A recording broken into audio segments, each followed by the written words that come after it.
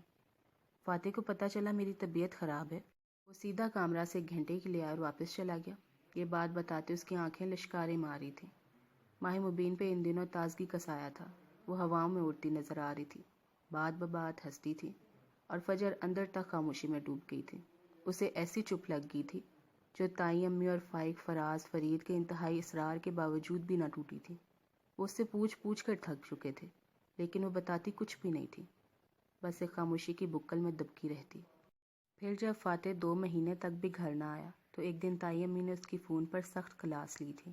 ان کے دھمکائے جانے پر جانے کس دل کے ساتھ وہ اسی اتوار گھر آ گیا تھا۔ وہ اتنا خاموش، تنہا، الجھا اور اداس تھا کہ پورا گھرانہ ہکا بکا رہ گیا۔ ادھر فجر پہ بھی چپ تاری تھی، ادھر فاتح غم کی عملی تفصیل دکھائی دیتا تھا۔ ان دونوں کے ساتھ کچھ تو گڑبڑ تھی۔ فاتح کا رویہ فجر کے ساتھ اجنبی تو تھا ہی، فائق کے ساتھ بھی انتہائی سرد تھا۔ وہ جو بھائی سے ملنے کشاں کشاں آیا تھا، فاتح کی بیزاری دیکھ کر خفیف سا ہو گیا۔ فاتح نے اسے دیکھا تک بھی نہیں تھا، سلام کا جواب تو بہت دور تھا۔ فائق سخت شرمندہ ہو گیا تھا۔ جب وہ نیچے آیا تو فجر تخت پہ بیٹھی تھی، سوچوں میں گم، اداس، غمگین، ویران۔ فائق اس کے قریب رک گیا تھا۔ یہ آخر تم دونوں کو ہو کیا گیا ہے؟ مجھے تو ابھی تک کچھ سمجھ نہیں آ رہا۔ فائق شدید الجھن کا شکار تھا۔ میرا تو دماغ تپ رہا ہے۔ تو ہمارا لے لو نا، یہ تو بہت ٹھنڈا ہے، فجر نے رنجیدگی سے کہا تھا۔ مجھے اس ساری سچویشن کی کچھ سمجھ نہیں آ رہی ہے۔ فائق جھنجھلایا ہوا بے حد متفکر تھا، اس کے ساتھ ہی کوئی بے دھڑک اندر آ گیا۔ فائق اور فجر نے بے ساختہ نگاہ اٹھا کر دیکھا تھا۔ وہ ماہ نور تھی جو ان دونوں کے قریب آ رہی تھی۔ جلدی سمجھ آ جائے گی، دعا کرو وقت ہاتھوں سے نہ پھسلے۔ ماہ نور بہت سنجیدہ تھی، فجر سے مل کر تخت پہ بیٹھ گئی تھی۔ فائق اور فجر کو ماہ نور سے مل کر اپنے انداز بدلنا پڑے تھے۔ وہ بمشکل اپنے چہروں پر بشاشت لا رہے تھے۔ آپ کا ابھی سے اس گھر میں آنا بنتا نہیں تھا؟ فائق کا انداز معنی خیز تھا۔ ابھی تو ہم پڑوس میں آپ کے لیے باقاعدہ رشتہ لے کر بھی نہیں گئے۔ فجر کو بھی لب کشائی کرنا پڑی تھی۔ تب ماہ نور نے ان دونوں کو دیکھ کر کہا، تم دونوں مجھ سے کچھ چھپا رہے ہو۔ اس کا انداز کچھ کھوجتا کھوجتا سا تھا۔